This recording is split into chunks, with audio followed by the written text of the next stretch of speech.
The human mind has long fascinated philosophers and scientists. In their book, Superconsciousness Exists, Dr. Manuel Sansegarra and Juan Carlos Cebrian introduce a radical idea, superconsciousness. Unlike ordinary awareness, superconsciousness is described as a universal field, not limited to the brain or body.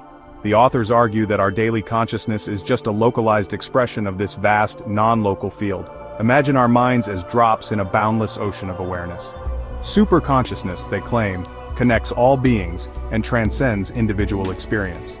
This concept challenges the traditional view that consciousness is a mere byproduct of brain activity. Instead, it suggests consciousness is a fundamental element of reality itself. The book draws on medicine, physics, and personal accounts to support this expanded view. The authors aim to spark a broader discussion about the true nature of mind and reality. They believe that recognizing superconsciousness could transform our understanding of life, death, and the universe. Their approach is to present clear arguments and evidence for this paradigm shift.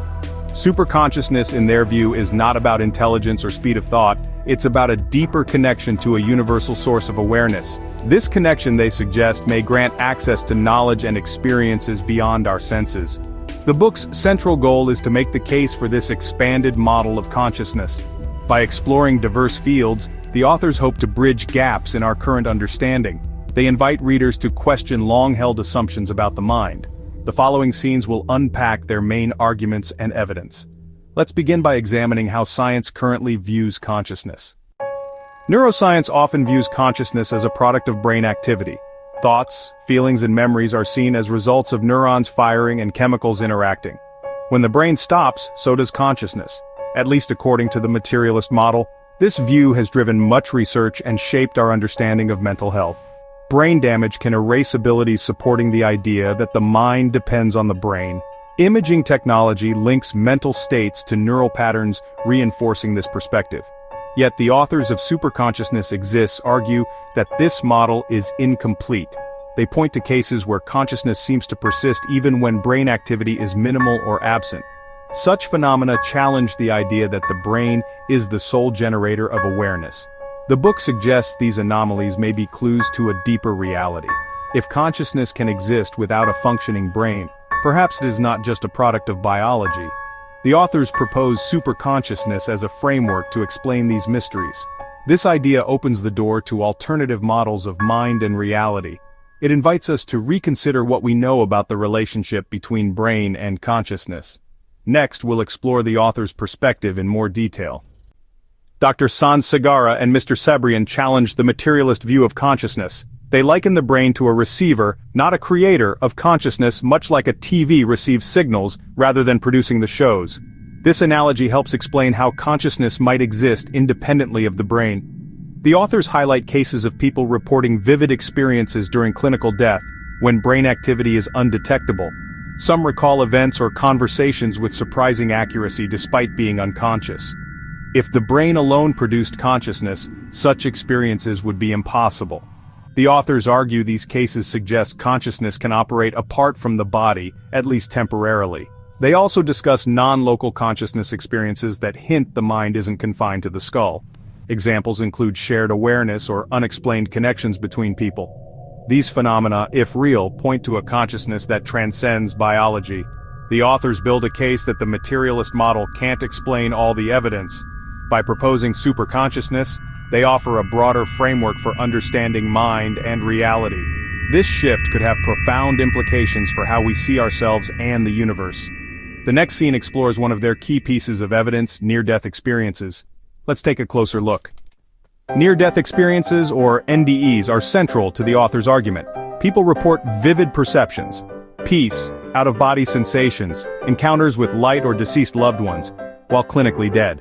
These reports are strikingly consistent across cultures and ages. Some NDEs include verifiable details. Patients describe events or objects they couldn't have seen while unconscious. Such accounts are hard to dismiss as hallucinations, especially when brain activity is minimal. The authors argue that NDEs suggest consciousness can function independently of the brain. They see these experiences as glimpses into a deeper reality, perhaps the realm of superconsciousness. NDEs often lead to lasting changes, less fear of death, greater compassion, and a sense of purpose. These transformations are difficult to explain as mere byproducts of trauma. The authors propose that NDEs may be genuine encounters with a fundamental level of reality. This supports the idea that consciousness is not bound by the body. The evidence from NDEs challenges conventional scientific explanations. It invites us to consider a broader model of mind. Next, we'll see how physics might intersect with these ideas. The book explores links between quantum physics and consciousness. Quantum mechanics reveals a world of entanglement, non-locality, and the observer effect, phenomena that defy classical logic. Some researchers suggest these quantum features might relate to consciousness. Non-locality, where particles influence each other across distances, echoes the idea of a universal field of awareness. The observer effect hints that consciousness could play a role in shaping reality. The authors draw parallels between quantum mysteries and the properties of superconsciousness. While these connections are speculative, they offer a new language for discussing consciousness. The book urges caution, but sees value in exploring these frontiers. If consciousness operates at a quantum level, it might explain its non-local, interconnected nature. This perspective could help bridge gaps between science and subjective experience. The quantum approach adds depth to the superconsciousness model. Next, we'll look at more evidence for non-local consciousness. The authors present evidence that consciousness may not be confined to individual brains. Studies on telepathy, remote viewing, and group intention suggest information can be shared beyond normal senses. Some parapsychology research reports statistically significant results, hinting at non-local mind-to-mind connections. The concept of a collective consciousness, a shared field linking individuals, aligns with superconsciousness.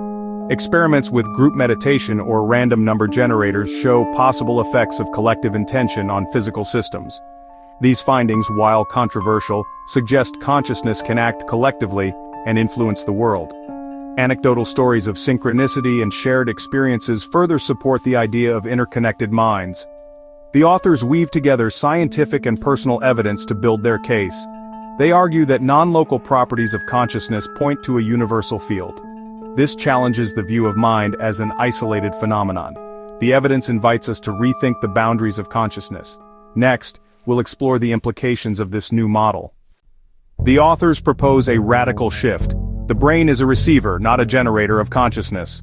Consciousness is a fundamental field, and the brain tunes into it, filtering universal awareness into personal experience. Altered states, through meditation, substances, or NDEs, may reflect changes in the brain's filtering, not the creation of new consciousness. This model reframes the hard problem of consciousness. It's not how the brain creates awareness, but how it accesses and translates it. The receiver model could explain phenomena like savant abilities or past life memories if such topics are addressed. Memory and identity might extend beyond the brain, with the brain acting as an access point to a larger information field.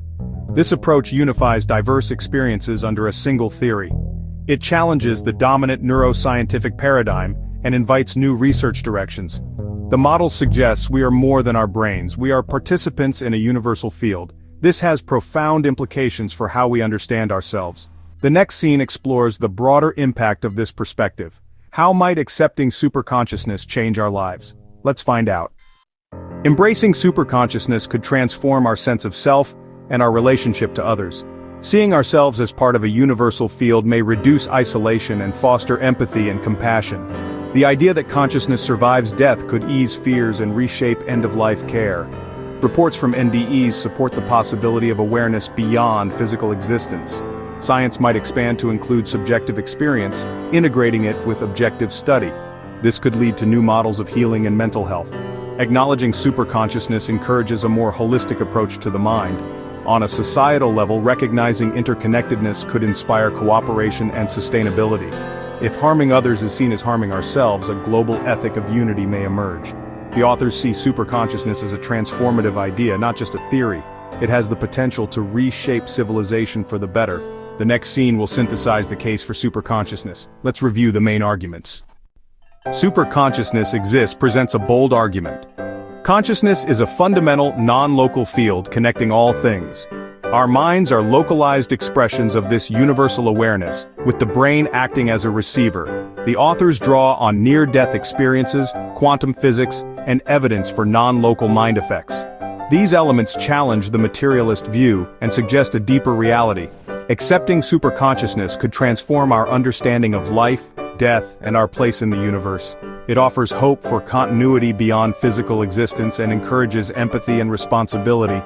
The book calls for open-minded exploration and further inquiry. The authors invite readers to look beyond physical limits and consider the vast potential of consciousness. While controversial, these ideas aim to stimulate discussion and new research. Superconsciousness is presented as both a scientific and philosophical revolution.